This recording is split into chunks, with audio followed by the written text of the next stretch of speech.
Witam wszystkich. Dzisiaj mamy niedziałający przycisk komputera na manetce. Jeżeli nagle z dnia na dzień nam przestanie działać, no to najprawdopodobniej jest to po prostu przerwany kabelek w manetce. Czasami można go jeszcze zmusić do działania w ten sposób. Naciskamy i ruszamy całą manetkę z wciśniętym przyciskiem, no i wtedy zaczyna czasami jeszcze kontaktować. No ale generalnie trzeba się dostać do środka, żeby to naprawić. Także odpinamy akumulator, no i trzeba wyciągnąć poduszkę. Kierownice mają po obu stronach takie dziurki, trzeba tutaj wsadzić jakiś klucz albo szeroki śrubokręt, no i wymacać sprężynę, która blokuje poduszkę. Także naciskamy i po prostu wyciągamy tą poduszkę z obu stron.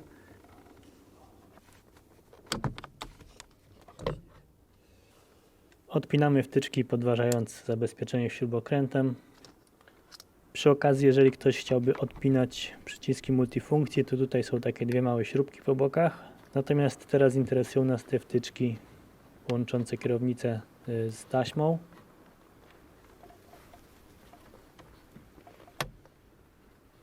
No i odkręcamy kierownicę, to jest nasadka rozmiar 16.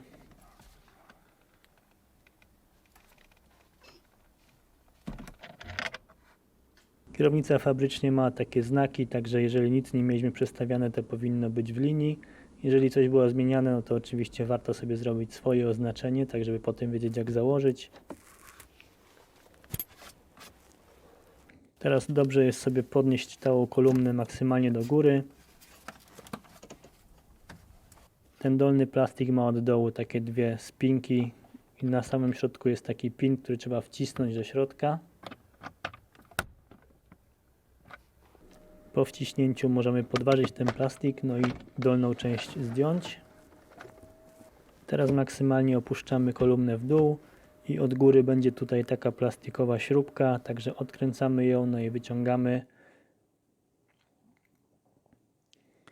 I po podniesieniu całej obudowy wyciągamy drugą część tej spinki. Najlepiej od razu to zrobić, żeby potem jej nie zgubić. No i teraz mamy dostęp do całej taśmy kierownicy. Taśma kierownicy jest przykręcona na 4 śruby. To jest Torx 25, który trzeba po prostu odkręcić. No i po odkręceniu odpinamy wtyczki. Tutaj są 3 po jednej z każdej manetki. No i na dole jest trzecia wtyczka do taśmy. Tutaj jak widać właściciel dokładał multifunkcję. Teraz ściskamy te dwa plastikowe klipsy i możemy całą manetkę wypiąć. Żeby rozebrać manetkę, trzeba odkręcić dwie małe śrubki. To jest Torx rozmiar 8, także dość mały, ewentualnie jakimś małym płaskim śrubokrętem. No i z tyłu podważamy tutaj jedno zapięcie.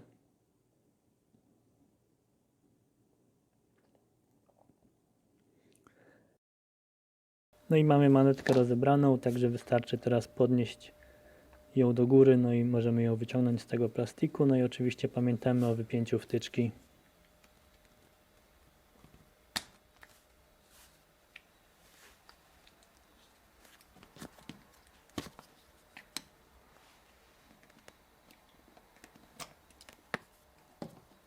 No i jak widać niebieski kabelek przerwany, także stąd ta awaria. Natomiast od razu uprzedzam, że najlepiej naprawić tę awarię przedłużając ten kabelek, który wystaje z manetki, tak żeby jej w ogóle nie rozbierać.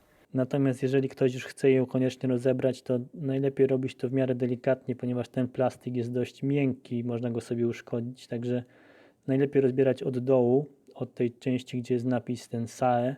W ten sposób ewentualnie uszkodzenia nie będzie widoczne. Manetka jest złożona w ten sposób, to są takie zatrzaski, no i one się tam zazębiają z plastikiem po drugiej stronie. Jak już mamy rozebraną, no to jest kwestia naprawy, zlutowania, także żadna filozofia.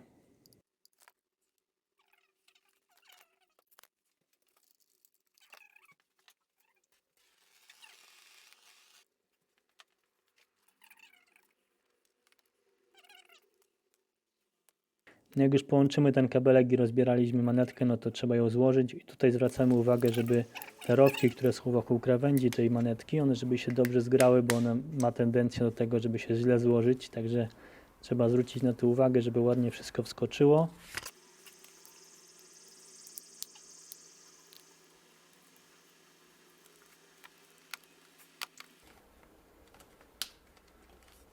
No i teraz patrzymy na obudowę. Tutaj jest taka metalowe ramię. Ono odpowiada za światła długie, także podnosimy to w miarę wysoko, tak żeby było w takiej pozycji. Tutaj jest taki suwak, on odpowiada za kierunkowskazy, no i ustawiamy go mniej więcej na linii środkowej, tam gdzie jest ten dolny taki bolec wystojący.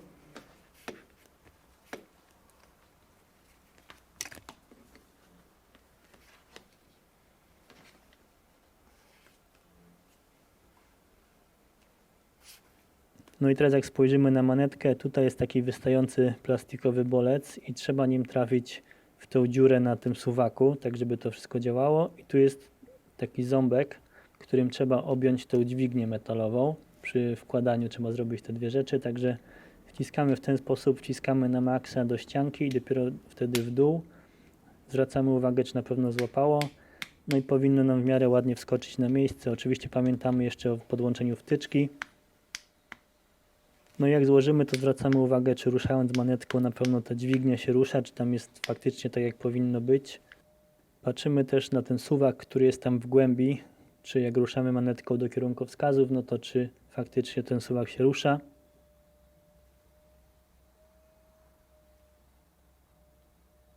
Ja miałem pod ręką jeszcze biały smarlitowy, także dorzuciłem trochę, tak żeby miało trochę świeżego smaru, no i trzeba to teraz poskładać, także żadna filozofia. No i składamy drugą część obudowy, zwracamy tylko uwagę na ten ruchomy element, czy na pewno jest dobrze ułożony. No jak jest wszystko ok, to powinno nam ładnie wszystko skoczyć i pstryknąć bez żadnych oporów, bez jakichś wyłamywania plastików i tak dalej. No i teraz jest tylko kwestia sprawdzenia, czy jeszcze działa, no i skręcenia tych dwóch śrubek.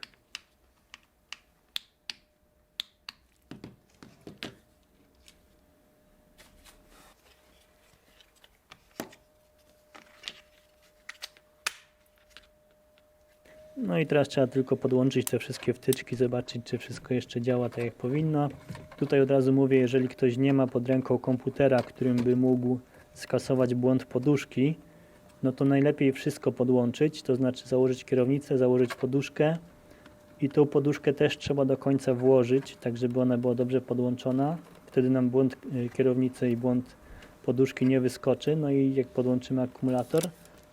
Natomiast jeżeli mamy pod ręką komputer, no to oczywiście nie trzeba tego w ogóle robić, można same manetki sobie sprawdzić, a błąd po prostu później skasować.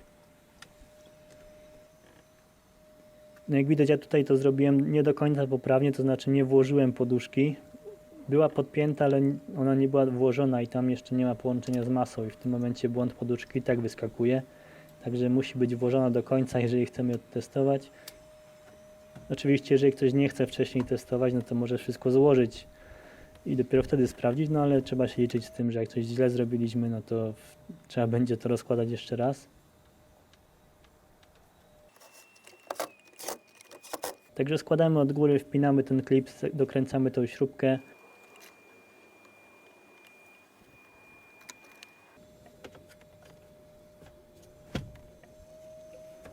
Teraz składamy dolną część tego plastiku, zwracamy uwagę, czy to wszystko stryknie ładnie z obu stron, czy wszystko się dobrze pozapina.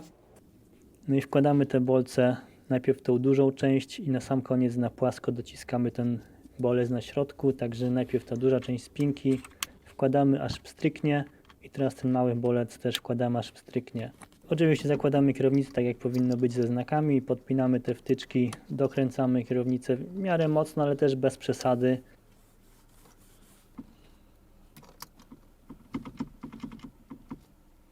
Podpinamy wtyczki do poduszki, no i wciskamy poduszkę, no i wiadomo, patrzymy, podpinamy jeszcze raz akumulator, patrzymy, czy wszystko działa. No i tutaj jak widać błąd wyskoczył, bo nie była podłączona, także trzeba go skasować. No i sprawdzamy, czy wszystko działa, czy klakson działa i możemy się cieszyć działającym przyciskiem. Także dzięki za uwagę, pozdrawiam.